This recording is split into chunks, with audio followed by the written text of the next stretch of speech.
Baik, selamat pagi semuanya. Hari ini kita akan melanjutkan materi tentang selamatkan makhluk hidup, tema 1, subtema 1 tumbuhan sahabatku. Pembelajaran ketiga IPA dan Bahasa Indonesia. Apa saja yang akan kita pelajari? Yuk kita simak bersama-sama.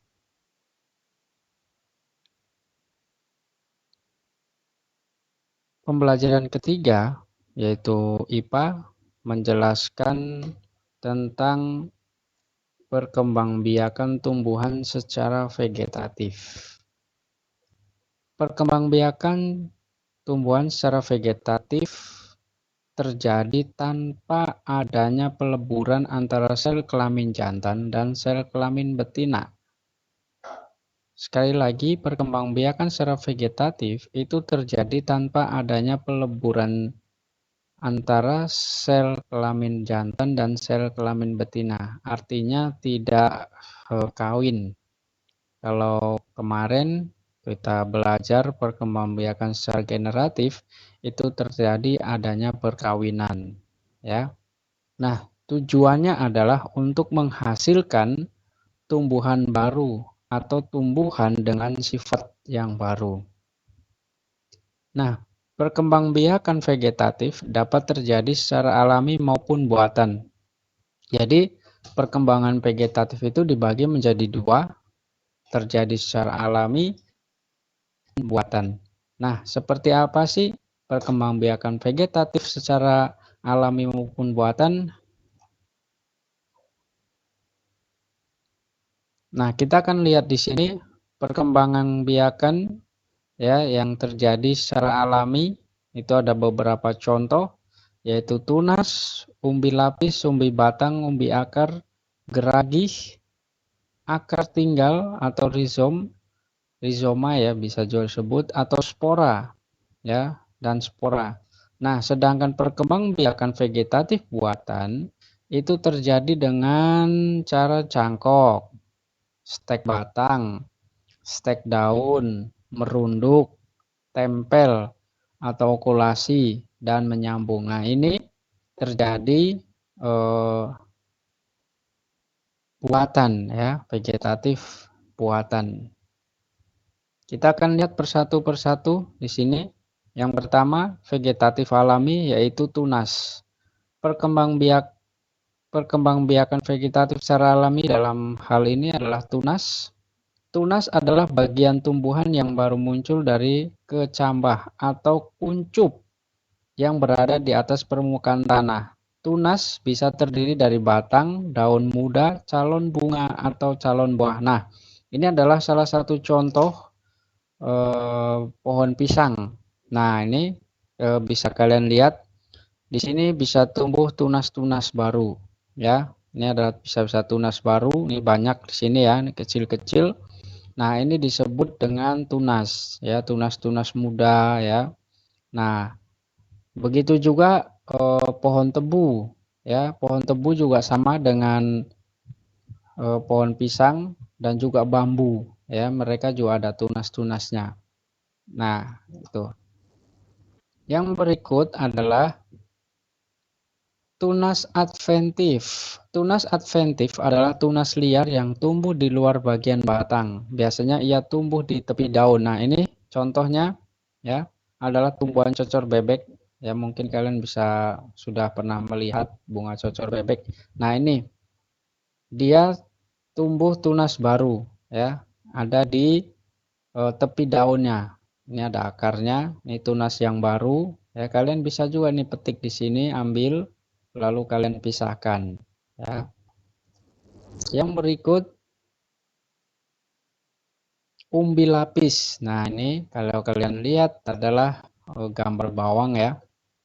Umbi lapis adalah daun yang berlapis-lapis dan tebal sehingga membentuk seperti batangnya. Nah, ini berlapis-lapis ini atau bisa disebut dengan sisik-sisiknya ini. Kalau kalian kupas bawang maka akan berlapis-lapis. Nah, pada bagian dasar tumbuh akar serabut nih di dasarnya. Ya, ada akar serabutnya.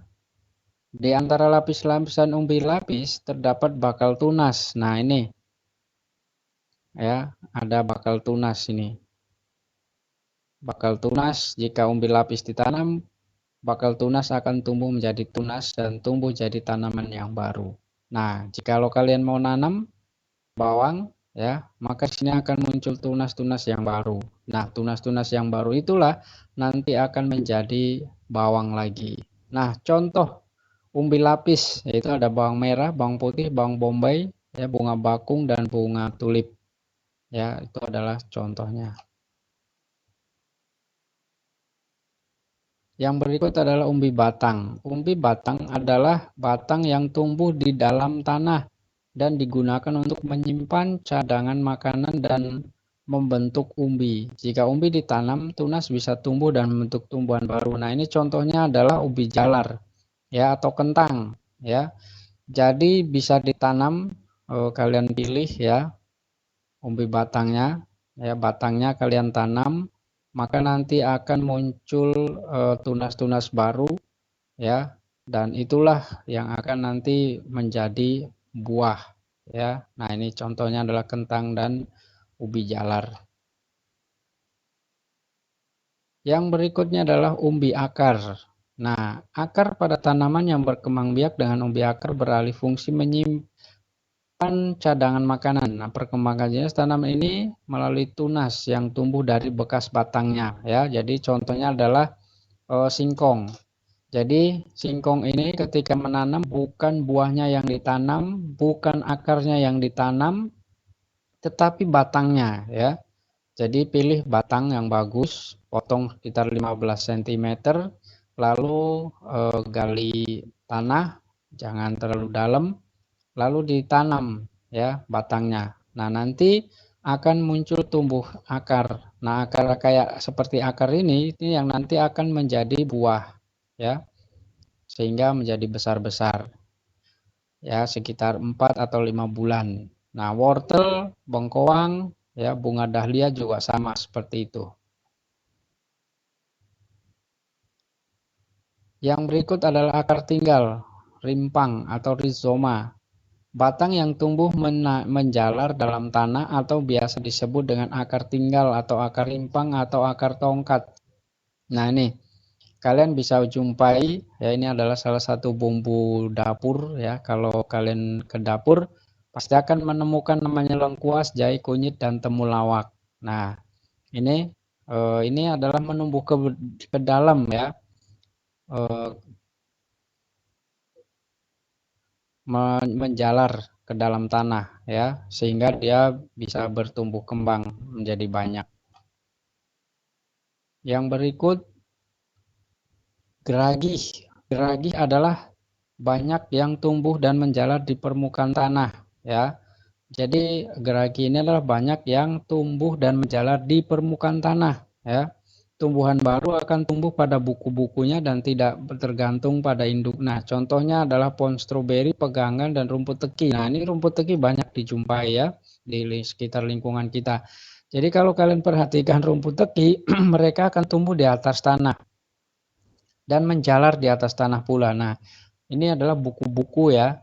Jadi buku-bukunya ke sini, lalu tambah ke sini, lalu ke sini, lalu menjalar ya. Sehingga dia berkembang biak. Ya, itu geragi. Dan yang terakhir adalah spora. Spora ya adalah inti sel yang berubah fungsi menjadi alat perkembangbiakan.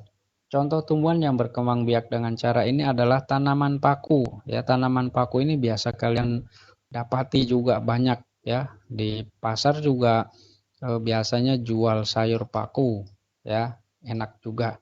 Tanaman paku spora dibentuk pada daun ya, ini contohnya seperti ini.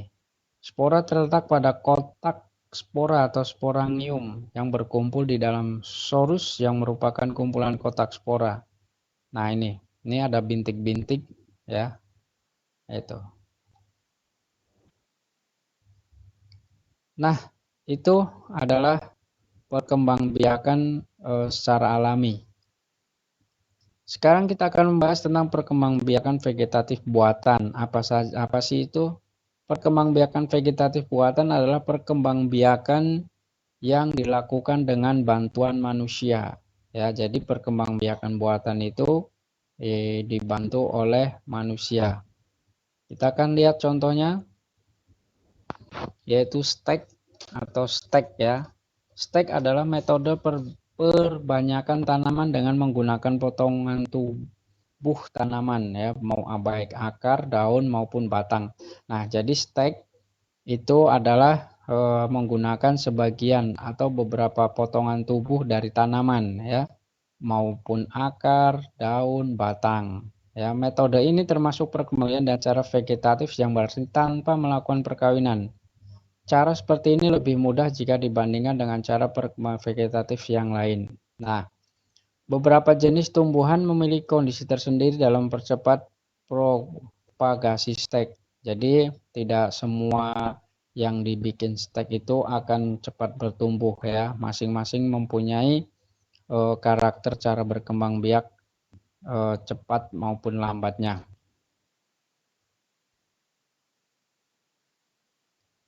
Nah, ada beberapa jenis metode stek ya. Yang pertama adalah stek batang. Nah, ini kalian bisa lihat, ini dipotong ya batangnya. Stek batang adalah cara yang umum digunakan ya. Tanaman yang biasa dilakukan stek batang ialah potongan batang tumbuhannya memiliki ruas-ruas atau mata yang kemudian dapat tumbuh tunas baru. Nah, ini. Jadi dipotong batang yang ada mau tumbuh tunas yang baru ya. Lalu batang yang akan di stek harus yang sudah tua sehingga tunas baru dapat tumbuh di bagian ruas-ruasnya ya. Jadi pilih batang yang sudah tua. Karena kenapa? Ketika batang yang sudah tua itu berbuah misalnya, maka yang di stek itu pun juga akan berbuat sama dengan mencangkuk sebenarnya. Tanaman yang sudah dipotong itu hendaknya ditanam pada tanah yang gembur dan cukup lembab agar lebih mudah untuk tumbuh. Ya, sirih, jambu air, dan ketela pohon adalah contoh tanaman yang dapat dilakukan stek batang. Nah, ini sirih, jambu air ya, ketela pohon. Ya, kalian bisa potong batangnya, lalu kalian tanam di tanah yang gembur, ya, maka akan menghasilkan buah. Itu adalah stek batang. Yang berikut adalah stek. Ini ada beberapa stek batang terjadi 4 jenis ya, yaitu berkayu keras, setengah keras, kayu lunak, dan golongan herba. Nah, ini ternyata stek itu ada beberapa ya. Yang pertama adalah stek batang kayu keras ya. Metode ini adalah jenis stek yang mudah dilakukan karena tidak banyak perlakuan khusus dan seterusnya. Yang berikut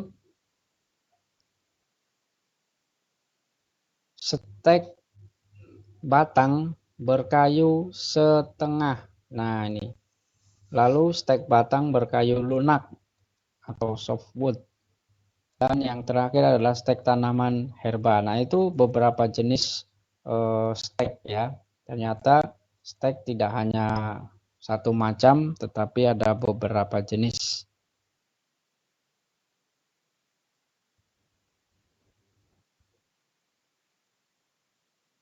Yang kedua, kita akan lihat di sini adalah stek daun. Ya, kalau tadi adalah stek batang, maka yang kedua adalah stek daun. Nah, ini kalian tahu memperbanyak lidah mertua dengan cara stek daun.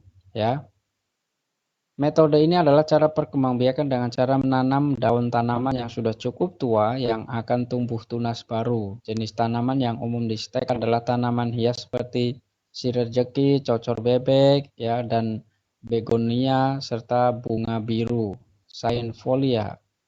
Nah, jadi pilih bunga yang sudah tua, ya, lalu ditanam, ya. Setelah ditanam nanti akan muncul tunas-tunas yang baru. Nah, jadi akar dan batang kemudian akan tumbuh pada bagian daun yang terpotong, sedangkan bagian daun tersebut tidak berkembang menjadi tanaman yang baru, ya. Nah, itu stek daun. Yang berikut stek akar.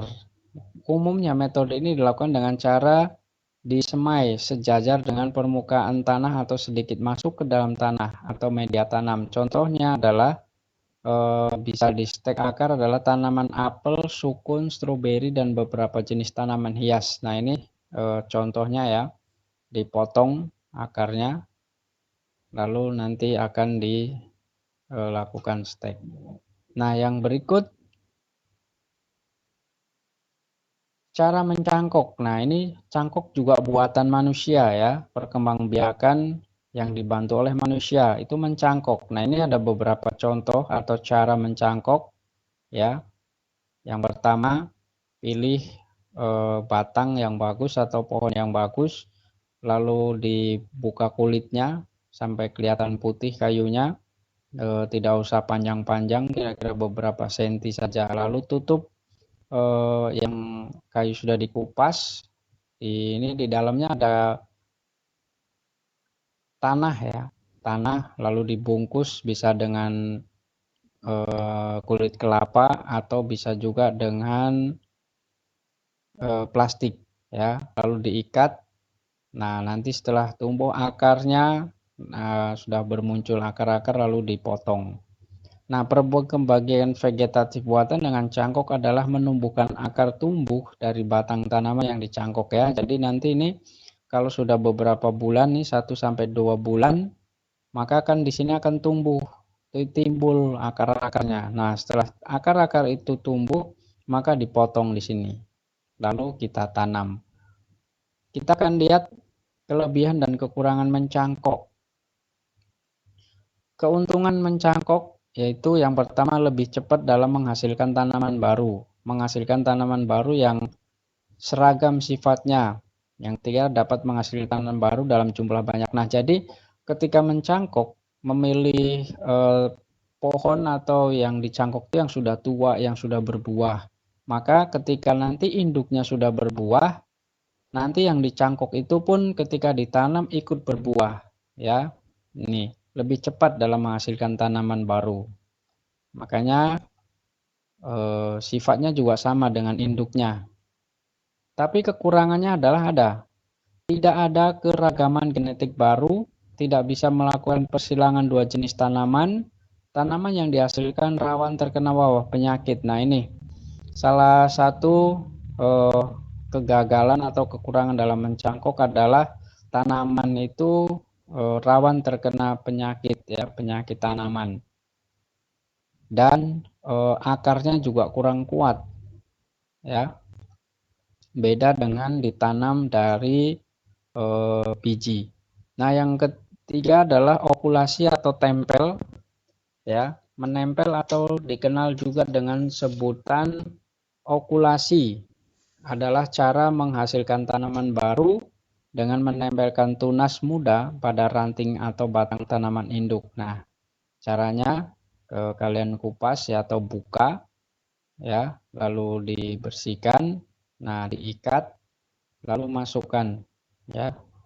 Tujuan dari okulasi adalah menggabungkan dua sifat tanaman yang berbeda. Jadi tanaman yang berbeda ya dari dua jenis tanaman. Jadi contohnya adalah jeruk nipis, kakao, belimbing, alpukat, dan lain-lain ya. Jadi dua jenis tanaman atau tanaman yang berbeda dijadikan jadi satu. Yang berikut adalah sambung atau mengenten ya. Mengenten adalah metode perkembangbiakan tak kawin atau vegetatif buatan di mana dua jenis tanaman yang berbeda digabungkan dengan bagian bawah akar dan pokok batang berasal dari satu tanaman. Nah ini ya, potong, lalu bersihkan, ini disambung ya, lalu diikat.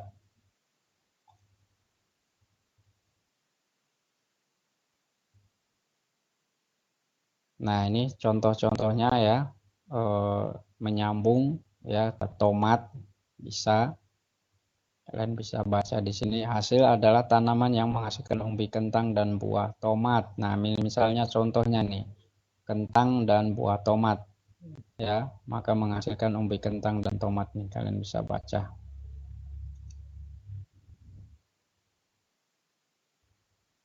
Yang terakhir adalah runduk. Runduk adalah proses menimbun batang tumbuhan ke dalam tanah. Contohnya adalah stroberi, alamanda, anyelir, apel, selada air, anggur, dan melati. Ini merunduk ya.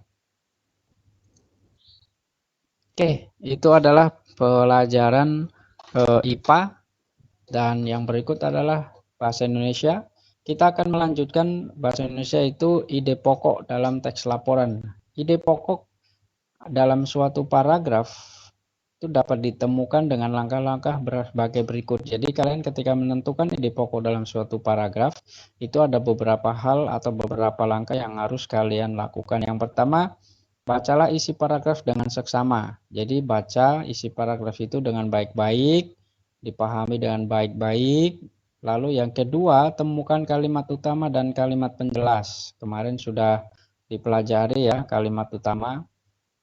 Lalu yang ketiga adalah temukan informasi yang terdapat dalam kalimat utama. Ya, jadi kalimat utama kalau sudah ditemukan, kalian tentukan informasinya itu. Nah, setelah menemukan ide pokok pada setiap paragraf, kamu dapat menulis ulang ide pokok tersebut dalam bentuk diagram.